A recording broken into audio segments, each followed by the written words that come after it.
What's up, guys? TommieBAcademy here, and today we're going to be talking about ollie versus popping, and this is a completely new series that I'm starting. So if you guys have any other suggestions of what I should do, camber versus rocker, frontside versus backside, let me know in the comments below of what you guys want to see.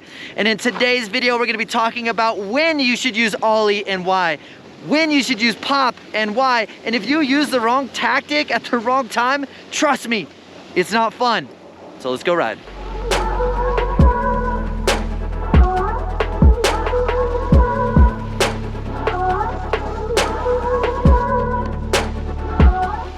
So let's define what an ollie versus pop really is. So a pop is a 2-footed extension off of the ground. You're gonna see here that I'm able to keep my belly button in the center of the board. I push my board as hard as I can down to the ground by extending my legs equally at the same time, allowing my center of mass to get in the air. Now, what's very beneficial about this is that you're able to be in a very balanced position, but you have to use the majority of your body to do the work. Your board is not helping out. Now that segues into an ollie. So an ollie, you're utilizing the combination of your body and your board to get in the air. So what you're gonna do is you're gonna retract your lead knee. You're gonna create a lot of pressure on your tail, and your snowboard is gonna decamber. And then you're going to release all that pressure by extending your back foot.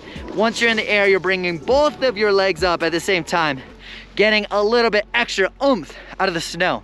With that said, I did talk about decambering the snowboard. Your snowboard plays a big part in this. Yes, can you ollie on a rocker board? Heck yes.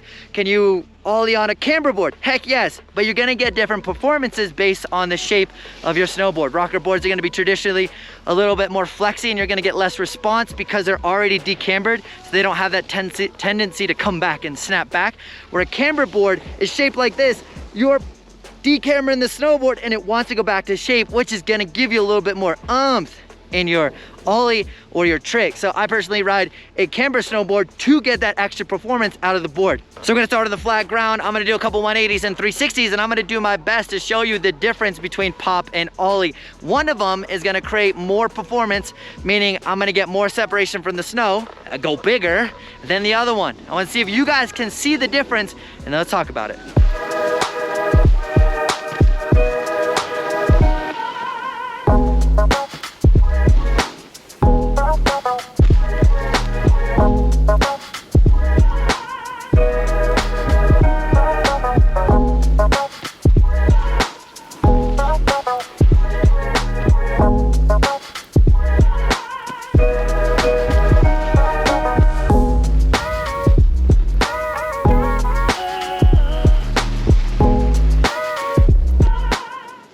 So in that video, you guys should notice that I'm able to do a 180 really boosty. The other 180, it almost looked like I was struggling to get enough amplitude as well as forcing that rotation around. Completely different. So one of the best places to use the tactic of an ollie is on the flat ground. Essentially, what I like to think about is if I'm not getting a lot of assistance from the ground, I want to use an ollie to get in the air. So this flat ground 180s, you guys are gonna see that one of them was super boosty. I'm in a strong body position. I was very composed. It was very smooth. The other one was so dramatic, so much energy put into the 180, but it didn't get a big result. I wasn't floaty. It was almost, I put so much energy into it, and then I barely got the 180 round. So with that said, for flat ground 180s, flat ground 360s, where the ground is not assisting you, the tactic is an ollie. I can still pop, meaning 2-footed extension on those tricks, heck yes. But do I put a lot of energy and waste a lot of energy? Do I get the performance out of it that I really want? So again, there's flat ground 180s, flat ground tricks, ollie is really good. Let's continue on with that. Another great use case for the ollie is ollieing over a rock, ollie over a tree, ollie over something on the ground where the ground is not helping you get up and over. So you can use the tactic of an ollie because your nose is able to rise over it, and you're able to spring up and get over it really easy. And that's the use case for an ollie. Now let's go into the park, and I wanna show you guys some good use cases for the pop.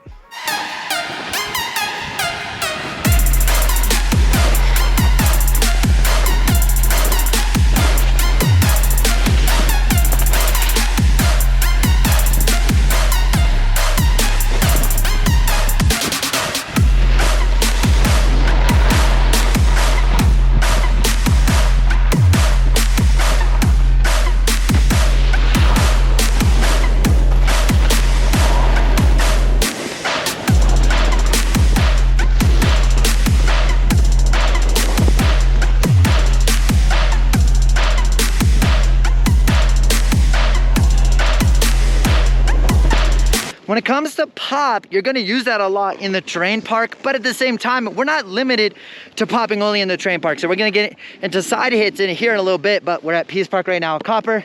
This park is absolutely incredible. We're gonna go talk about popping here, show you guys some examples, and keep the ball rolling. Let's go.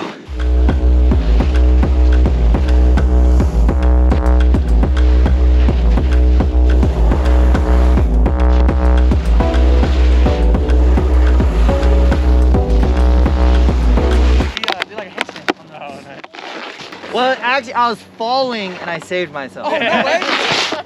Are you serious? That's even more impressive. But it sounded better, right? Yeah. Dude, it looked cool. It's like, panic mode. At this point of the video, you guys are asking, Tommy, when are we gonna use pop versus the ollie? Tommy, talk about the ollie. Let's go to pop. And yes, what I like to think about and where I like to use a pop is the terrain assisting us in the air? And if you're hitting a side hit, well, yeah, it's designed to get you in the air. If I'm in the park hitting a jump, yes, it's designed to get me in the air.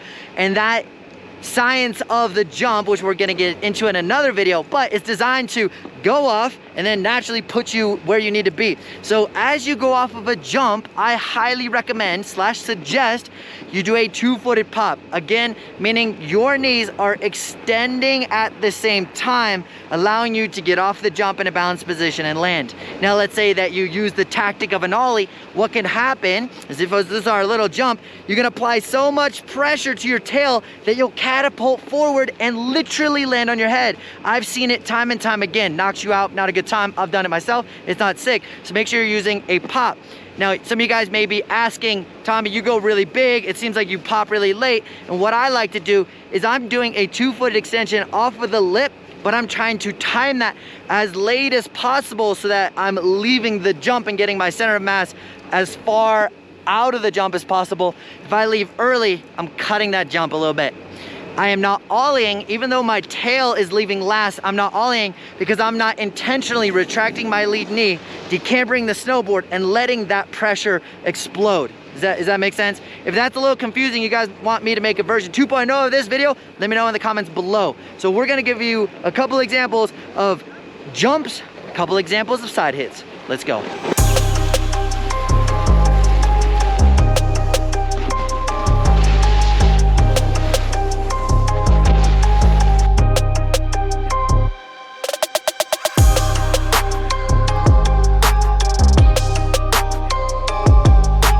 And I'm gonna interrupt right there. I also have some brand new, fresh off the press stickers. If you guys are interested in supporting the channel, want a 6 sticker, put it on your helmet, your goggles right here in front, whatever you want to do, it's up to you. Put it on your car. My dad has it in the back of his car. Thank you, Dad. If you guys are looking to support the channel at all, check out the links below. I got an online snowboard course, I got merch, I got stickers, I got free high fives. Whatever you guys are looking for, it's down below.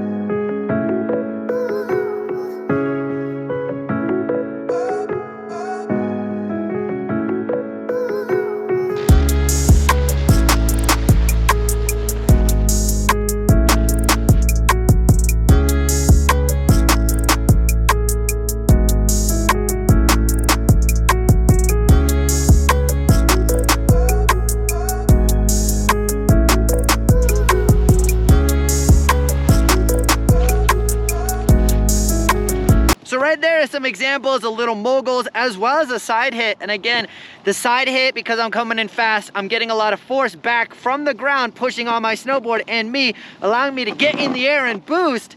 So that tactic right there is a double extension, or an extension off of both feet. And I personally find it way easier to be able to manage that mentally, of being able to just push off fast versus having to just like think about retracting and then the timing and all that. So I like being able to go do the double-footed extension off of a side hit because it just seems to be way better, as well as it keeps you balanced in the air and sets you up for success on the ground by not landing on your face, because that's not the goal.